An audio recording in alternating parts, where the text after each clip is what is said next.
त्रिभुज क्या होता है। ठीक है, त्रिभुज क्या होता है, हमने अगर हिंदी की परिभाषा से देखा तो त्रि का मतलब होता है तीन और भुज का मतलब भुजा, जिससे कि हमें पता चला कि त्रिभुज का मतलब तीन भुजाएं।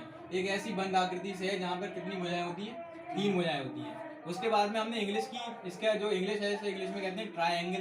तो हमने ट्राई और एंगल्स को अलग अलग किया, तो ट्राई का मतलब हो गया तीन और एंगल्स का मतलब हो गया कोण। तो जहाँ पर तीन कोण होंगे उसको क्या बोलेंगे हम, त्रिभुज बोलेंगे, जिसे क्या बोलते हैं इंग्लिश में, ट्रायंगल बोलते हैं। अब जो त्रिभुज है हमारे, त्रिभुजों का वर्गीकरण हम दो प्रकार से करते हैं। पहला होता है हमारा, जिसे हम लोग बोलते हैं भुजाओं के आधार पर। किसके आधार पर, भुजाओं के आधार पर। जबकि दूसरा हम करते हैं उसके कोणों के आधार पर, कोण के आधार पर।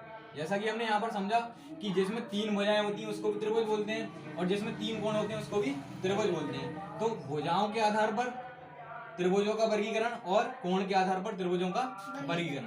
तो भुजाओं के आधार पर पहला होता है जिसे हम बोलते हैं समबाहु त्रिभुज।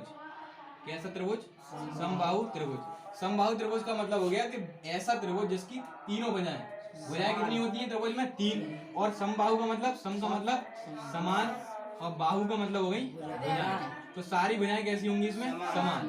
तीन भुजाएं होंगी, तीनों ही कैसी होंगी, इसके बाद में समबाहु त्रिभुज के बाद में बात आती है विषम बाहु त्रिभुज।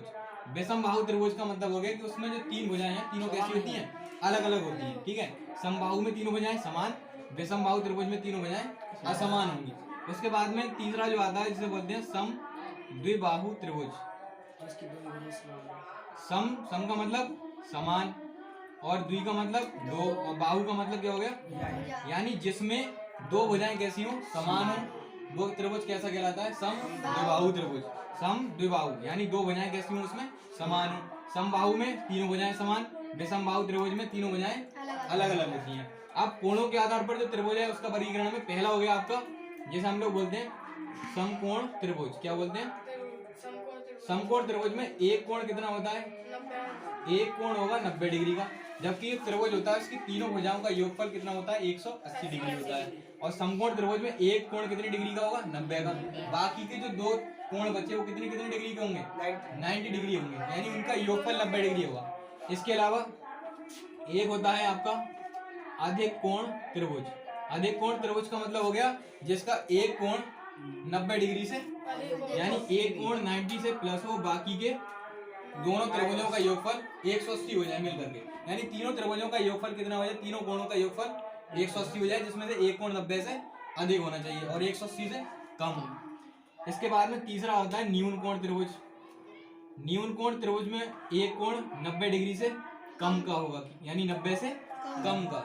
बाकी के दोनों त्रिभुजों का योगफल और ये तीनों, मतलब ये एक कोण का योगफल मिलकर कितना हो जाना चाहिए, 180। तो आज हमने क्या समझे फिलहाल इतना कि त्रिभुज क्या होता है, त्रिभुज को इंग्लिश में क्या कहते हैं, हिंदी के शब्द से क्या निकलता है उसका अर्थ, और इंग्लिश में जो बोलते हैं उसको उससे उसका क्या अर्थ निकलता है। इसके अलावा हमने देखा कि त्रिभुजों का वर्गीकरण, त्रिभुजों का वर्गीकरण हमने उसकी भुजाओं और उसके कोण के आधार पर किया।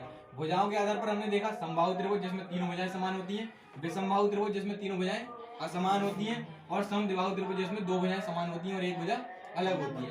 कोण के आधार पर हमने देखा कि समकोण त्रिभुज क्या होता है, समकोण त्रिभुज में एक कोण 90 डिग्री का, बाकी दोनों कोणों का योगफल 90 डिग्री होता है। एक होता है आपका अधिक कोण त्रिभुज, अधिक कोण